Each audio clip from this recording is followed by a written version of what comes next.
Hello, welcome to the MSW audio tutorial series. These tutorials are for those of you that are just getting started with sound reinforcement. It's a series for beginners and will serve as a brief introduction to sound reinforcement techniques. Our goal is to give you enough information to be able to run a basic sound system. Thanks for joining us.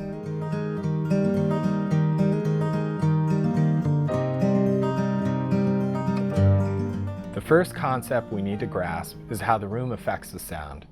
Every room has architectural characteristics and a set of materials which are unique to it, and all this tends to shape the sound.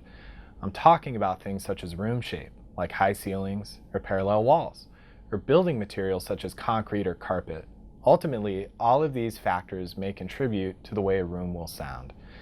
For instance, concrete floors and windows will give us lots of reflective surfaces. It'll sound bright and bouncy because sound will continue to ricochet off the walls. Have you ever played a game of racquetball? Even when you talk to someone on the racquetball court, it seems as if they're far away, because parallel walls will create standing waves, and with nothing to diffuse or block the sound, it just keeps bouncing around the room until it fades away naturally, which can take some time. If you have lots of carpet and padded seats, for example, then it may be dry and less bright than a room with hard surfaces, because carpet will absorb sound, especially the higher frequencies, preventing it from bouncing around the room. At MSW, we have to set up our sound system in different rooms all the time.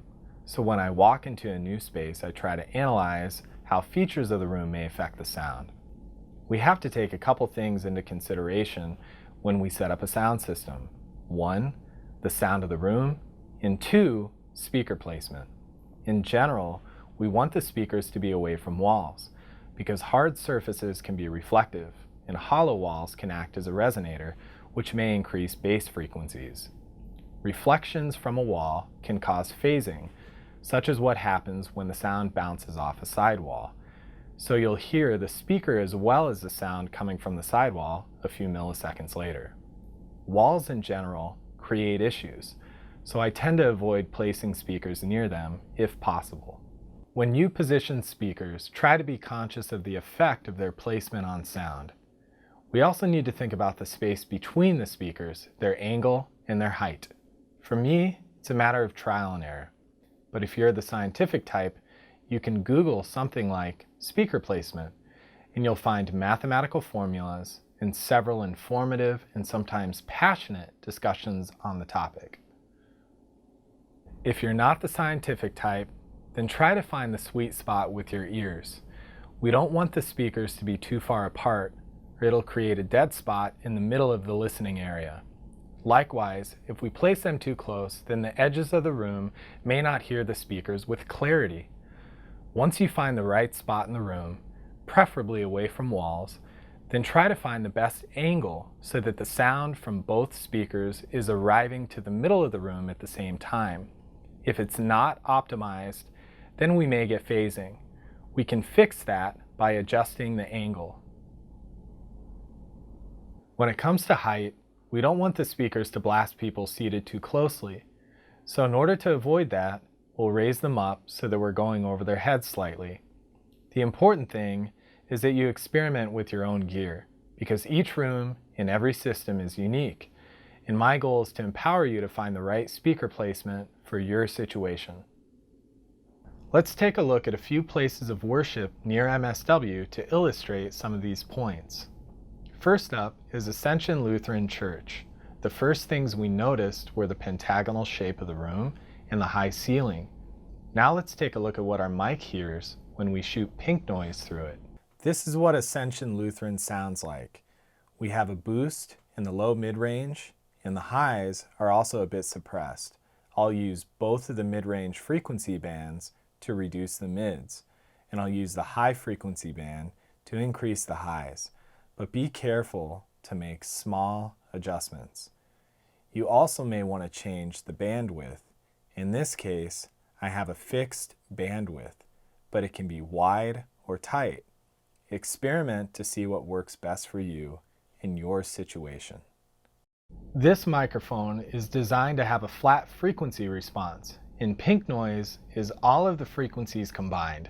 So if we did this in a vacuum with flat frequency speakers, which don't really exist, we'd see a completely flat line across this EQ graph. Please keep in mind that speakers will shape the sound as well, because each set of speakers is unique. We have to be careful to adjust the master EQ gingerly so that we accommodate for the room characteristics without making it sound too drastically different or unnatural.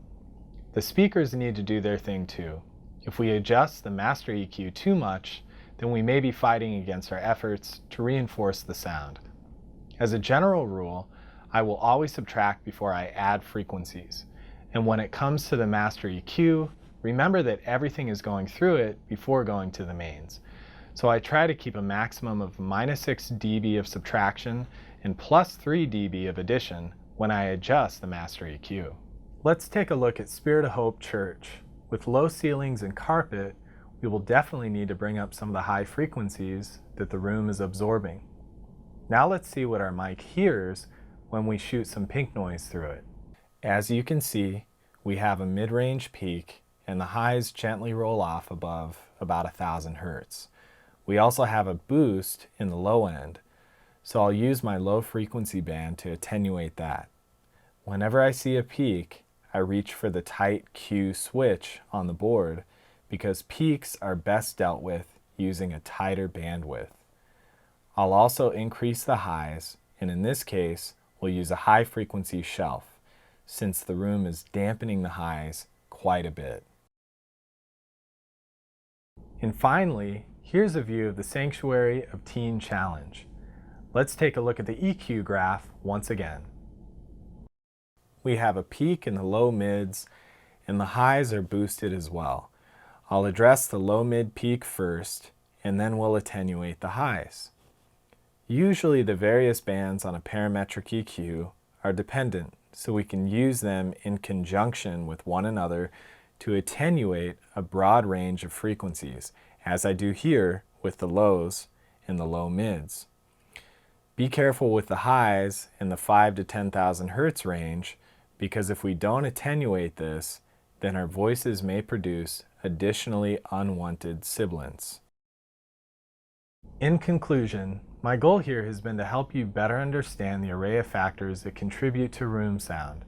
From the moment that I walk into a room, I'll try to gauge what it might sound like.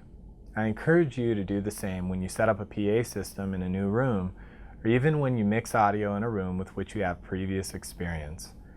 In the next video, we'll talk about capturing the sound, what mics we should be using, and where we should place them. Thank you for watching.